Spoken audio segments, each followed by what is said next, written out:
Hi అండి, నమస్తే. Welcome back to Chandu Chaturuchulu. నేను మీ చెన్నకేశవుని. ఇవాళ వీడియోలో సమ్మర్ స్పెషల్గా ఇన్స్టెంట్ బాదం మిక్స్ని ఎలా తయారు చేసుకోవాలో నేను షేర్ చేసుకోవాలనుకుంటున్నానండి.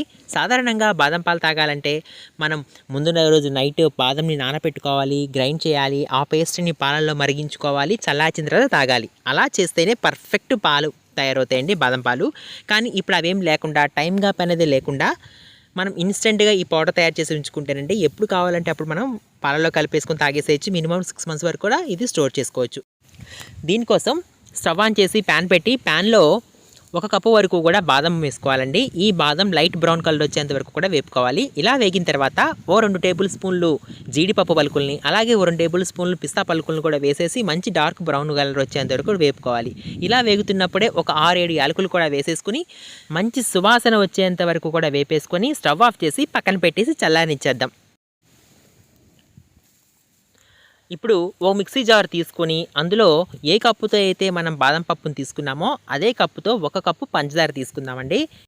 ఈ పంచదారలోనే యాలకులు, అలాగే మంచి రిచ్ లుక్ కనిపించడం కోసం కేసరి కలరు, కొంచెం పసుపు వేసేసుకుని ఇందులో 2 టేబుల్ స్పూన్లు మిల్క్ పౌడర్ వేసుకోవాలండి. మార్కెట్లో దొరికే ఎలాంటి కంపెనీ మిల్క్ పౌడర్స్ అయినా పర్వాలేదు, 2 టేబుల్ స్పూన్లు వేసుకుంటే చాలా బాగుంటుంది. అలాగే 1/2 టేబుల్ స్పూన్ కార్న్ఫ్లోర్ మిక్స్ అండి. ఇది ఆప్షన్, మీకు అందుబాటులో ఉంటే వేసుకోండి, లేకపోతే స్కిప్ చేసేసేయండి. వీటన్నిటిని కలిపేసి మంచి ఫైన్ పౌడర్లా గ్రైండ్ చేసేసుకోవాలండి. షుగర్ పౌడర్లోనే మనం ముందుగా వేయించి ఉంచుకున్న బాదం, పిస్తా, కాజు వీటన్నిటిని కూడా వేసేసి కోర్స్లా గ్రైండ్ చేసుకోవాలండి.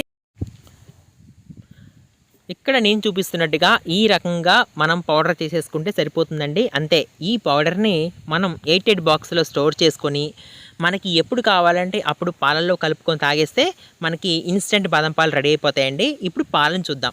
ఈ పాలను తయారు చేసుకోవడం కోసం ఫుల్ ఫ్యాట్ ఉన్న మిల్క్ ప్యాకెట్ తీసుకున్నానండి. అది ఏ కంపెనీదైనా ఓకే, కానీ చిక్కగా ఉన్నవి, ఫుల్ ఫ్యాట్ ఉన్నవి తీసుకుంటే చాలా బాగుంటాయి. ఈ పాలు అనేవి 2-3 పొంగులు వచ్చిన తర్వాత లో ఫ్లేమ్లో పెట్టి మరుగుతున్నప్పుడు మనం తయారు చేసి ఉంచుకున్న ఈ మిక్స్ని ఒక 4-5 టేబుల్ స్పూన్ల వరకు కూడా వేసేసి కలుపుకొని మంచి థిక్ కన్సిస్టెన్సీ వచ్చేంత వరకు కూడా మరిగించుకుంటే ఇన్స్టెంట్ బాదం పాలు రెడీ అయిపోతాయండి. చూసారా, పాలలో వేయగానే మంచి కలర్లోకి వచ్చేసాయి కదా. ఇక్కడ నేను చూపిస్తున్నట్టు పాలు కొంచెం థిక్ కన్సిస్టెన్సీకి వచ్చిన తర్వాత స్టవ్ ఆఫ్ చేసేసి దించేసుకుని చల్లార్చుకుంటే రెడీ అయిపోతాయండి.